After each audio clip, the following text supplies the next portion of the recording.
কংগ্রেস কর্মী জলে যোগ দিয়েছেন এবং আগামী দিনেও আপনারা দেখবেন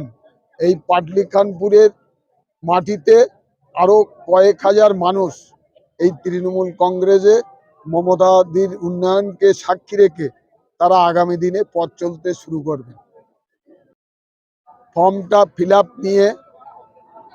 বেশ কিছু গরিব মানুষ, প্রান্তিক চাষি, আপনারা জানেন আমাদের গ্রাম বাংলাতে তারা বাস করেন, সমস্ত কর্মীরা ঘরে ঘরে পৌঁছিয়ে তাদের সহায়তা দিয়ে এসআইআর এর ফর্মগুলো ফিল আপ করে যাতে বিএলওর সাহেবের কাছে জমা দিয়ে রিসিপ্টটা নেন, তার জন্য সেই বার্তা আমরা সকল কর্মীদেরকে দিলাম। 2026 সালের নির্বাচনের আপনারা দেখতে পাবেন হাসনাবাদ ব্লক 1 তৃণমূল কংগ্রেস বিগত 24 সালের লোকসভা